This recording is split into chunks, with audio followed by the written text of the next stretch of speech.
ese es el punto de partida, el embarque de esta gran aventura histórica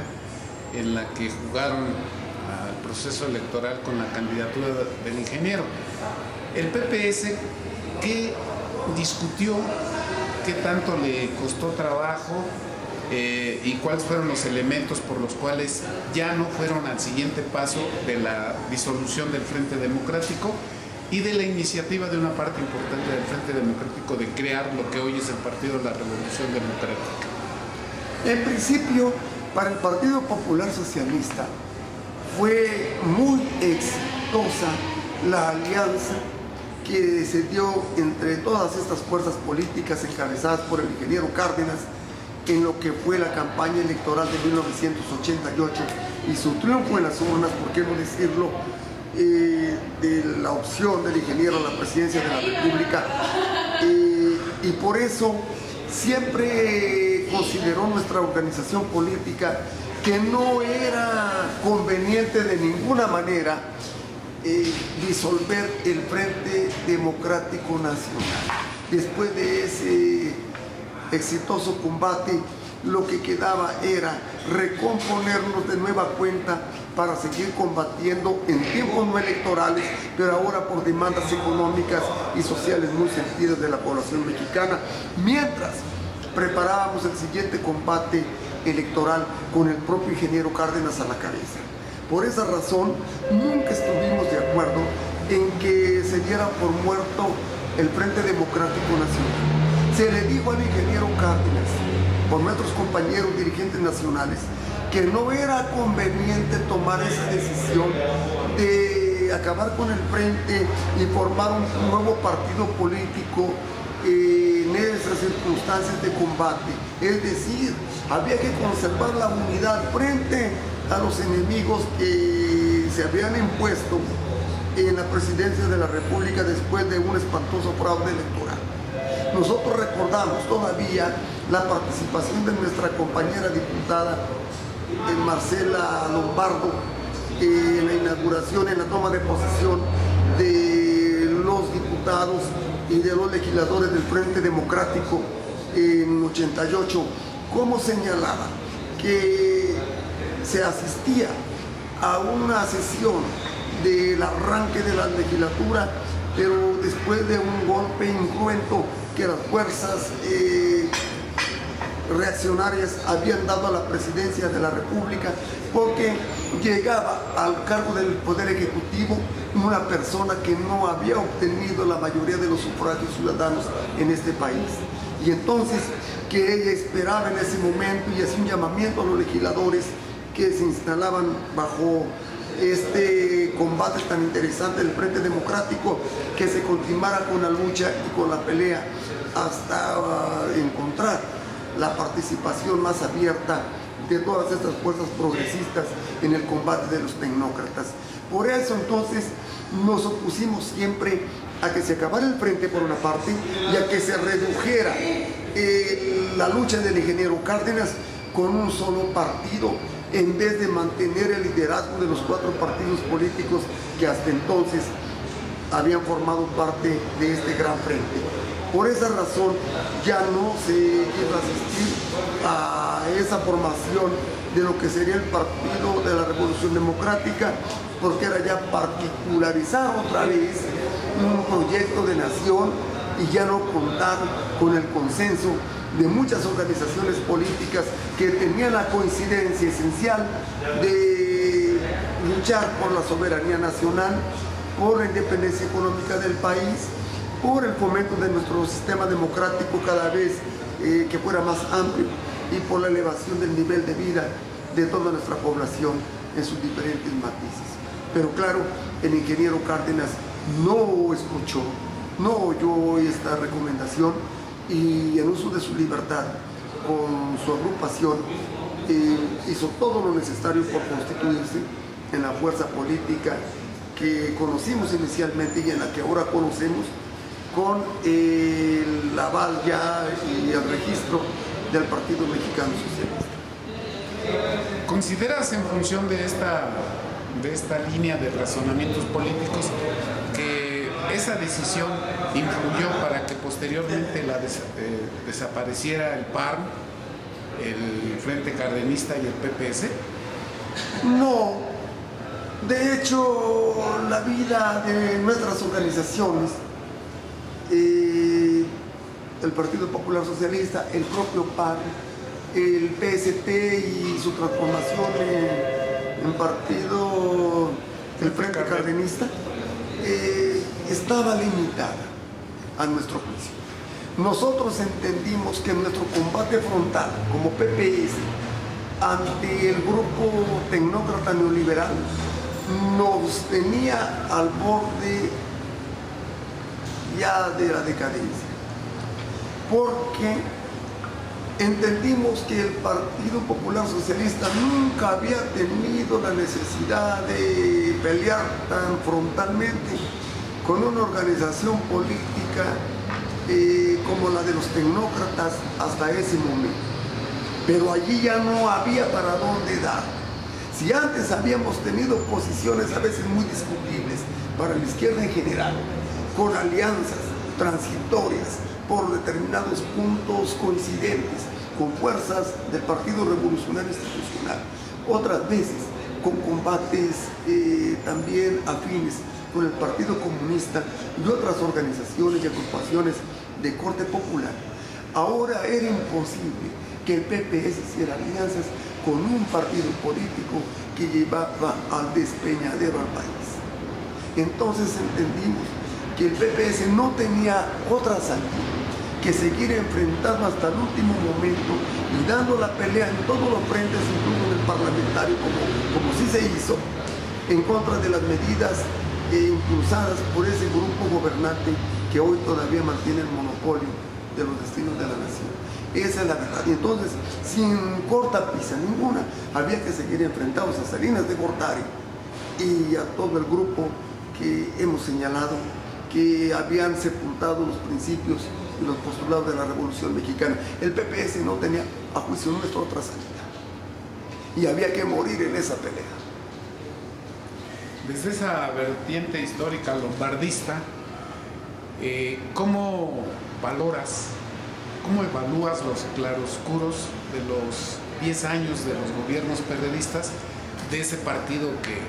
que se formó posteriormente, el PRD, en Michoacán? Bueno, en un principio vamos a decir que todos teníamos mucho optimismo por la participación política de nuestros compañeros del Partido de la Revolución Democrática. No estábamos formalmente con ellos en ningún combate en lo específico, pero siempre acudíamos a votar por estos compañeros, porque estábamos convencidos que no podíamos nosotros como partido político independiente votar por partidos de la derecha, como así calificábamos a Acción Nacional. No podíamos estar de acuerdo ya con el PRI en ningún aspecto, porque, volvemos a repetir, se trataba de un partido que se había convertido en instrumento del grupo neoliberal.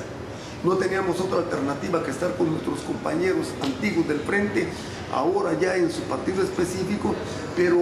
votando por ellos en muchos cargos de elección popular, sobre todo allí donde nosotros no teníamos candidatos, cuando todavía conservábamos nuestro registro legal. Y veíamos con simpatía, en los hechos nos llegamos a sumar con medidas populares que este partido político en sus inicios puso en práctica para bien de la población michoacana. Desafortunadamente, vimos que poco a poco se fue colgando hacia los grupos gobernantes de la derecha, unas veces con Acción Nacional, otras veces con gente del propio PRI. En la práctica se fueron viendo muy apegados a los intereses económicos de los cargos de elección popular. En la administración pública tampoco se significaron como un ejemplo en muchos casos, claro, hay excepciones, pero fueron perdiendo de alguna manera una fisonomía que nosotros les vimos al principio y que esperábamos cada día la fueran poniendo más en consonancia con los intereses populares y ni qué hablar. Desde luego,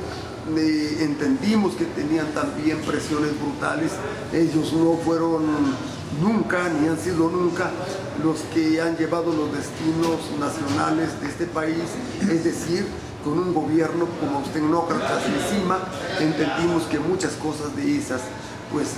no podían sortearse tan fácilmente, pero había cosas que a nivel de los ayuntamientos sí podían haber sido ejemplos a juicio nuestro, y nunca quisieron escuchar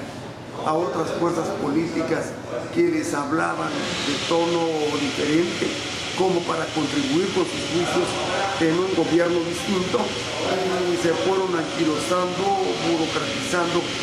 en la mayoría de las ocasiones. ¿Cómo ves el futuro del actual gobierno estatal y desde luego como consecuencia de Michoacán en los próximos años? Bueno, ahorita es muy pronto, de veras, para poder formular alguna opinión pues más o menos importante sobre el gobierno que inicia el ingeniero Silvano. Pero hay antecedentes, las personas pues tenemos antecedentes luego, y no siempre lo hemos visto al ahora gobernador como una gente combativa en el Parlamento mexicano. Por ejemplo, la Cámara de Diputados, a juicio nuestro, no estaba haciendo el mejor papel para los intereses de la nación. Porque un legislador también es un representante popular que tiene mucho que ver con el combate que debe librarse en el seno de la Cámara de Diputados, en la de senadores, para que nuestras leyes en el país sean cada vez más justas, que den mayor participación al pueblo, que detengan en cierta manera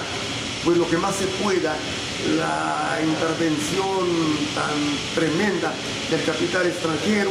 y que se cedan los menos espacios a las potencias extranjeras respecto de los intereses nacionales, y en particularmente con los recursos estratégicos del país, como son el petróleo, la industria energética y otros asuntos que nunca fueron salvados como nosotros lo esperábamos. Ni siquiera se combatió a juicio nuestro de manera frontal en la defensa de estos rubros en el Parlamento. Sin embargo, bueno, todos podemos cambiar, podemos esperar nosotros que las cosas mejoren, y hemos visto que el ingeniero Silvano pues ha entrado con un gran apoyo popular, pero con un gran cobijo también de los empresarios y del gran capital. No sabemos a estas alturas si ese cobijo viene nada más del centro de la República, de aquí, o del capital de más allá, y esas cosas. Pero eso lo dejaríamos para que el tiempo nos lo diga con posterioridad. Por lo pronto vemos que él ha tenido mucha apertura para escuchar incluso a los maestros, para escuchar a la población, en donde tenemos autodefensas que fueron constituidas en años anteriores precisamente para defenderse de la delincuencia organizada, abandonados ya por el gobierno del Estado y ya con ayuntamientos copados por los enemigos de aquellas poblaciones. Y entonces el ingeniero ha tenido que hacerse cargo de un Estado que a juicio nuestro pues presenta todavía un verdadero caos. Entonces, pues lo único que vemos es que sí entra el ingeniero con muchas ganas de puntualizar la problemática de Michoacán, de atenderla en muchos aspectos. Hasta ahora se presenta físicamente allá donde la población pues tiene reclamos muy serios de la intervención del gobierno estatal y federal para paliar la situación que se vive, sobre todo de la inseguridad y la violencia, pero también en unos aspectos del desarrollo económico de algunas regiones de Michoacán, y eso, a mi juicio, nos da una buena esperanza de que el gobierno del ingeniero Silvano de veras pueda contribuir a la solución en lo posible de los añejos y nuevos problemas de la entidad. Sabemos que él no es el responsable de esta situación. Sabemos que el gobierno federal tiene su participación en todo esto. Sabemos también de la buena relación que él tiene con la presidencia de la República actualmente, y esa esperanza también nos mueve como michoacanos a pensar positivamente de que esperamos lo mejor.